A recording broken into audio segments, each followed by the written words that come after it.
Right, so I think this is mostly it for the factory colors. I might do one more to help cover up this huge silver blotch. I got 3 different grays and the yellow down in one taping essentially. Got a little over the lines in some cases, but the silver is actually going to be helpful in that case because I'll be able to scrape it away. And another thing about this silver is that I think that normal silver paint, you won't get this kind of chipping usually that I've seen before.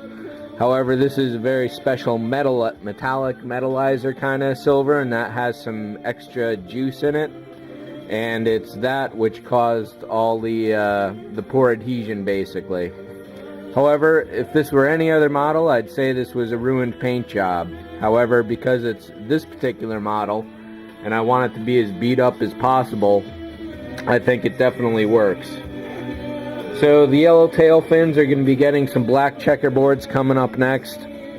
Like I say, I may do like a 3rd, 4th color going on some of the tail places here. Maybe I'll do a different gray on the engine cans. We'll see about that. I was pretty psyched about the red when I was doing it. However, I don't know that I like it all that much now. It works for the engine rings, but whether it works up here on the canopy or this cover piece, I don't know. Another thing I'll mention about this cover piece is that this top left rail has fallen out of its mount. So essentially, until and somehow, unless I can fix this, the front power is not going to be useful. An option I'm considering, and I don't know that it's really going to work, is cutting open underneath here. However, there's so much detail going on that I should probably just call it a loss and a learning experience and only light this up through the bottom power down there.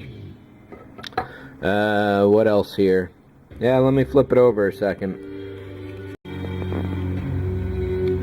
So a bunch of these silver patches are definitely far too huge for my exact liking, but a lot of it, I mean, really the best way to get chipped paint is to have chipped paint, and the way this stuff went down, it's pretty good and it chips up nicely, that's certain.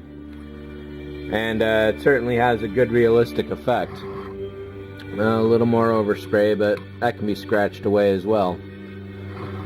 So I may cover up this panel here. I don't know if I'm going to do any more actual airbrushing or can brushing, or just go straight to a hand brush.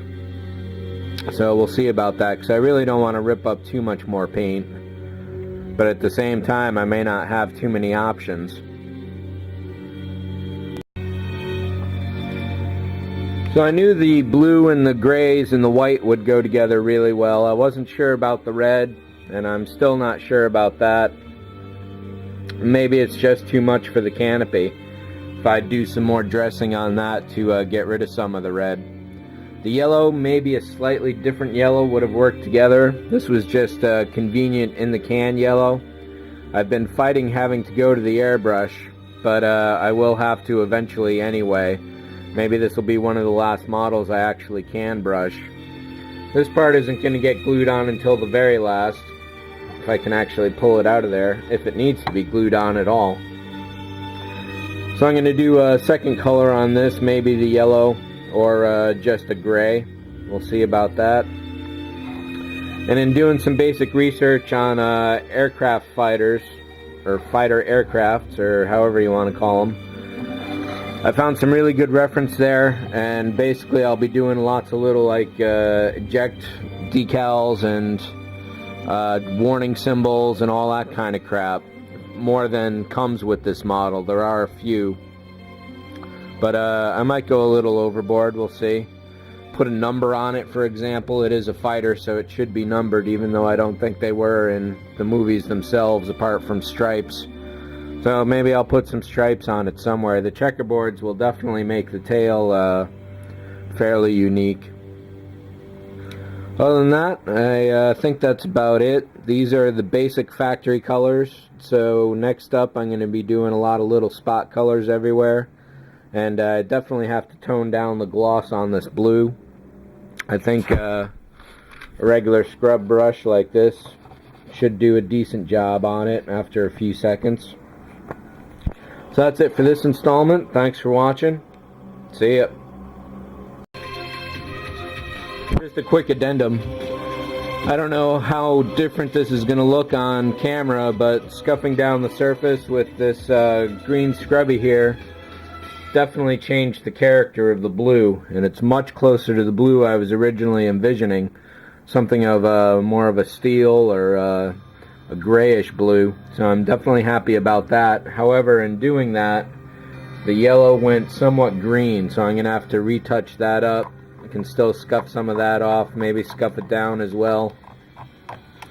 And that's a nice little effect right there I just pulled, if it's actually showing up. So yeah, there won't be any problems with this at all. It's just going to be a matter of weathering. So thanks a lot for watching. See ya. Addendum 2. So the canopy definitely looks a lot better now that it's all scratched up, as well as this front plate here. So I think it's more likely that I can live with the red here. Definitely, I may scratch off some more of the red to make it much more bare. Just the suggestion that it used to be red at one point in its life. And I'll have to scratch down the engine rings there too. So that's it. Thanks for watching. See ya.